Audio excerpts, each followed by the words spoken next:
అష్టమ వ్యయాధిపతుల గురించి, అష్టమ వ్యయ స్థానాల గురించి రెండు కూడా. చాలామంది అష్టమ వ్యయ స్థానాలు అనగా అష్టమాధిపతి వ్యయాధిపతి అనగా భయపడిపోతూ ఉంటారు. భయపడాల్సిన అవసరం ఏమైనా ఉందా? ఇక్కడ అష్టమ వ్యయస్థానాలు అన్నాం కాబట్టి దాని యొక్క కారక గ్రహాన్ని కూడా మనం తీసేసుకోవాలి. ఇక్కడ శనీశ్వరుడు, శని భగవానుడు.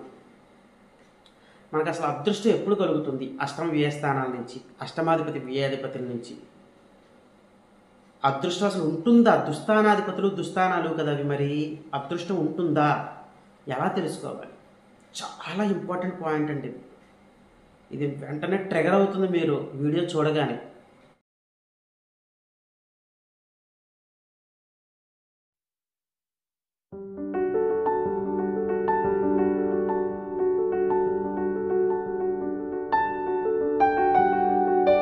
శ్రీ మాధవానంద గురుభ్యో నమః. శ్రీమాత్రే నమః. శ్రీ మాధవానంద భక్తి యూట్యూబ్ ఛానల్ ప్రేక్షకులకు నమస్కారం. ఇక ఈరోజు మనం విశేషంగా ఒక కొత్త విషయం గురించి తెలుసుకుందాము. అదేమిటంటే కనుక అష్టమ వ్యయాధిపతుల గురించి, అష్టమ వ్యయ స్థానాల గురించి రెండు కూడా. చాలామంది అష్టమ వ్యయ స్థానాలు అనగా అష్టమాధిపతి వ్యయాధిపతి అనగా భయపడిపోతూ ఉంటారు. భయపడాల్సిన అవసరం ఏమైనా ఉందా?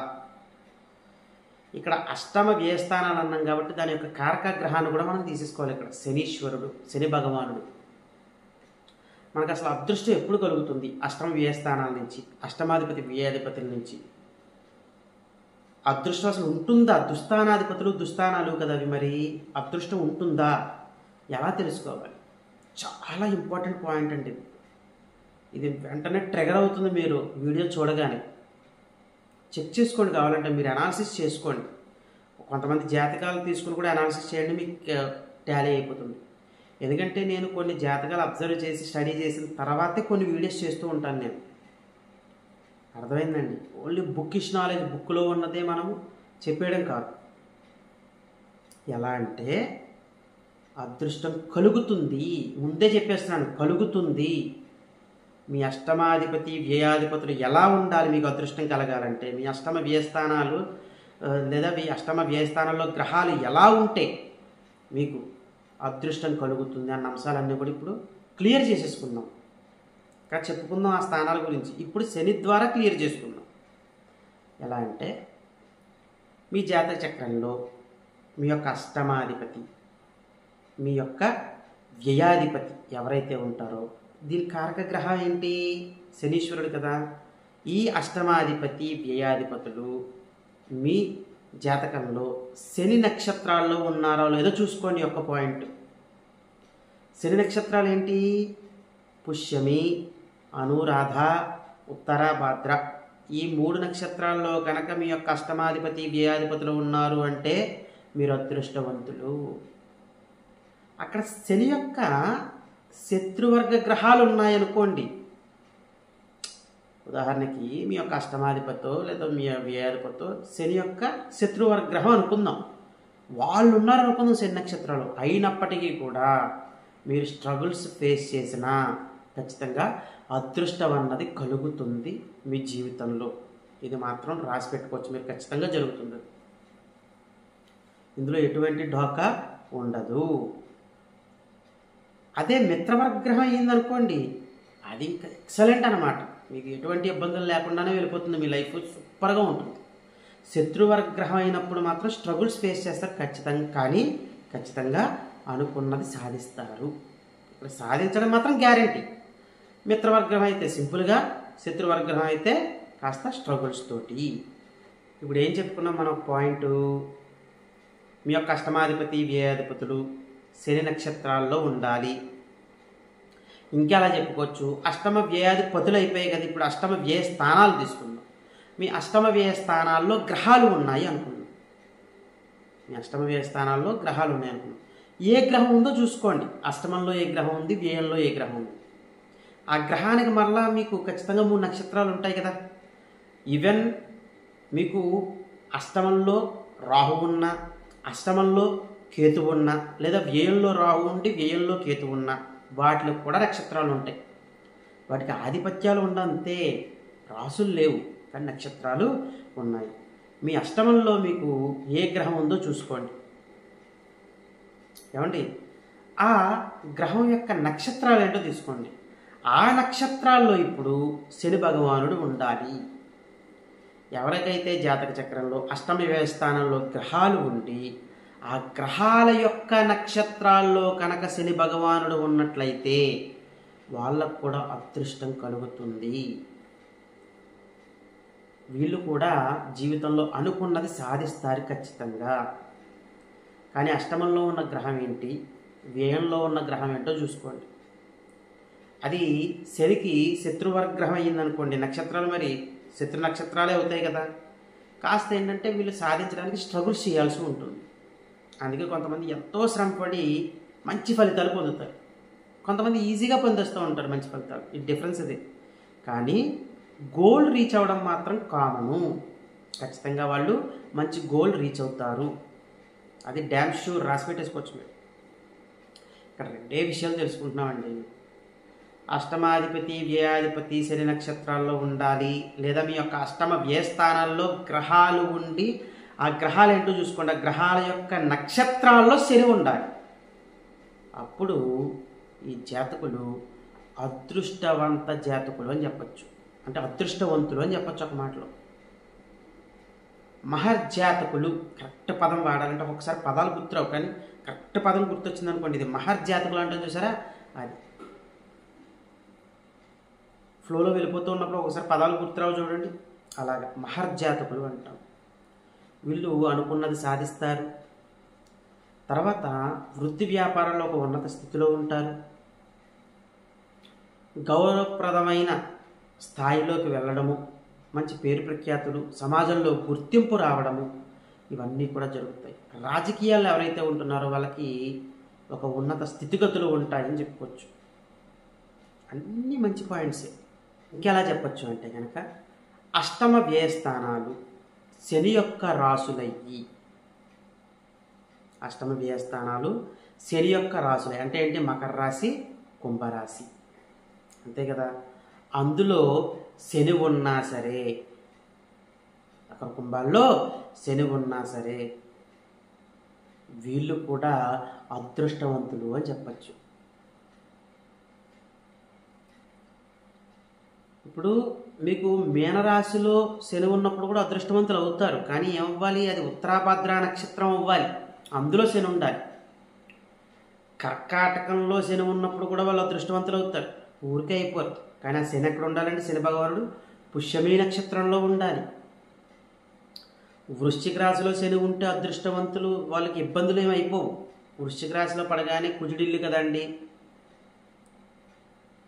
శత్రువర్గ గ్రహం కదా, స్ట్రగుల్స్ ఉంటాయి, వాళ్ళు తట్టుకోలేని స్ట్రెస్ ఉంటుంది, ఇవన్నీ అనుకోవచ్చు. కానీ అది కరెక్ట్. కానీ ఏంటంటే వృశ్చిక రాశిలో శని ఉన్నప్పుడు ఆయన అనురాధ నక్షత్రంలో ఉండాలి.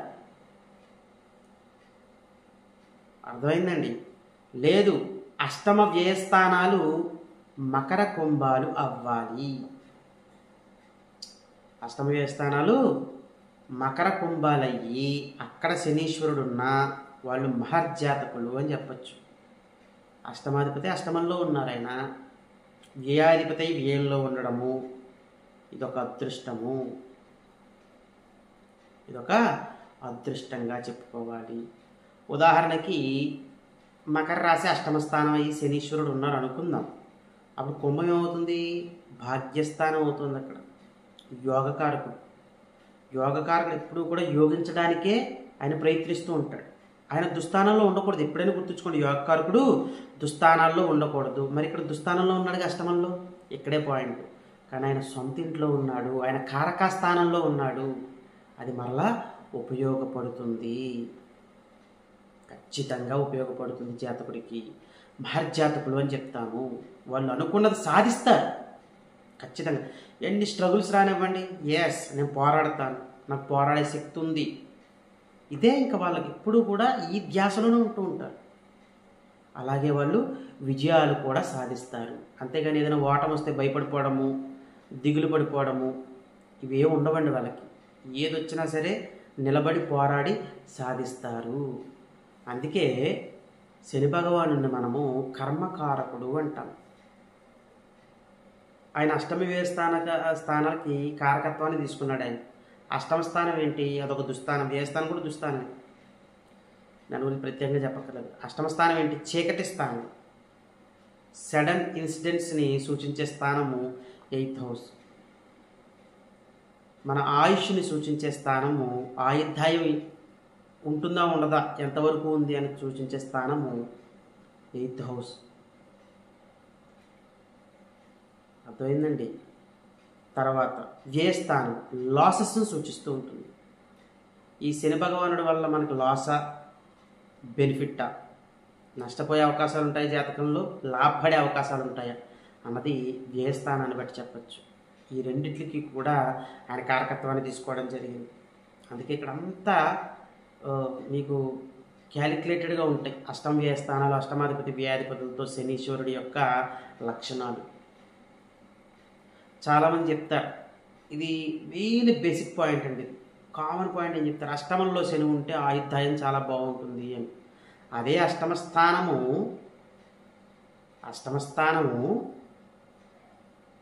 అక్కడ అష్టమ స్థానంలో శని ఉన్నాడు కరెక్టే, కానీ ఆ శని నక్షత్రంలోనే ఉన్నాడు అనుకోండి, అష్టమ స్థానం అయ్యి ఇంకా అద్భుతంగా ఉంటుందండి.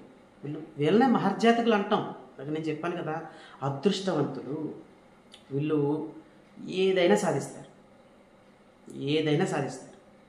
అప్పుడు ఏమవ్వాలి? కర్కాటకం అష్టమ స్థానం అవ్వాలి, వృశ్చికం అష్టమ స్థానం అవ్వాలి, లేదా మీకు మీనం అష్టమ స్థానం అవ్వాలి. అయ్యి అక్కడ శని ఉండి, అది కర్కాటకం అయితే పుష్యమి నక్షత్రము, వృశ్చికం అయితే అనురాధ నక్షత్రము, మీనం అయితే ఉత్తరాభాద్ర నక్షత్రం, అందులో శనీశ్వరుడు ఉండాలి.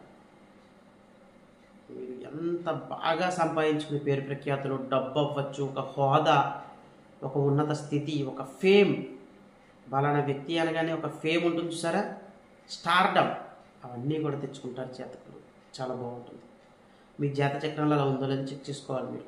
వ్యయస్థానం కూడా అంతే. ఇప్పుడు కర్కాటకం వ్యయస్థానం ఇవ్వాలి, అందులో కర్కాటకం వ్యయస్థానం అయినప్పుడు పుష్యమి నక్షత్రంలో శని ఉండాలి. అది కాకుండా మిగతా నక్షత్రాలు ఉంటుంది, టాలీ అవ్వదండి. మీరు అలా టాలీ చేసుకోకండి. అర్థమైందా? వృశ్చిక రాశి వ్యయస్థానం అవ్వాలి, అయ్యి అక్కడ అనురాధ నక్షత్రంలో శనీశ్వరుడు ఉండాలి, లేదా మీనరాశి వ్యయస్థానం అయ్యి లగ్నాత్తు అక్కడ ఉత్తరాభాద్ర నక్షత్రంలో శనీశ్వరుడు ఉండాలి. వాళ్ళకి అదృష్టం కలుగుతుంది. చాలా మంచి యోగం ఆ జాతకులకి. ఇంకా ఎవరైతే ఈ శనీశ్వరుడు వల్ల ఇబ్బందులు పడుతున్నారో, శని మహర్దశలో ఇబ్బందికరమైన వాతావరణం ఏర్పడుతుందో, అనారోగ్య సమస్యలతో గురవుతున్నారు, అదృష్టం అన్నది వాళ్ళకి దగ్గరగా రావట్లేదు. ముఖ్యంగా అదృష్టం గురించి కదా మాట్లాడుకుంటున్నాము.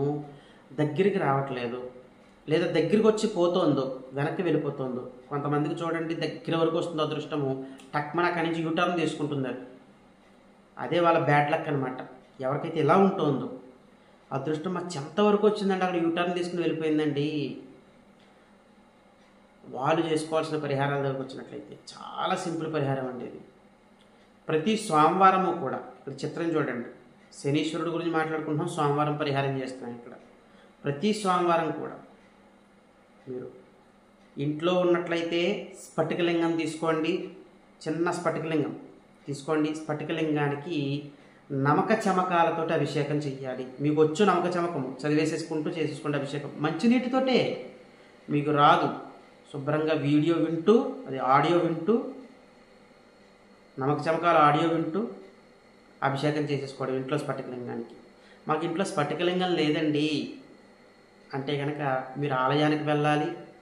ఆలయంలో మీరు బ్రాహ్మణుడికి విభూది నీళ్ళనిచ్చి, విభూది ఇచ్చి నీళ్ళలో కలిపేసి ఇచ్చేసేయండి విభూది నీళ్ళు. అక్కడ మీ పేరు మీద అభిషేకం చేయమనండి, మీ పేరు మీద అభిషేకం చేయమనండి. ఇలా ప్రతి సోమవారం చేస్తూ ఉండాలి. ఇలా ఎన్ని సోమవారాలు చేయాలండి అంటే కనుక ఇలాగా ఇవి 27 సోమవారాలు చేసుకోవాలి. చాలా అద్భుతమైన ఫలితాలు కలుగుతాయి జాతకులకి. ఇవన్నీ చేసుకుంటూ మీరు సంఘంలోనూ సమాజంలో మంచి పేరు సంపాదించుకుంటూ మీ కుటుంబ సభ్యులతో సుఖశాంతులతో జీవించాలని కోరుకుంటూ సర్వే జనా సుఖినో భవంతు. శుభం.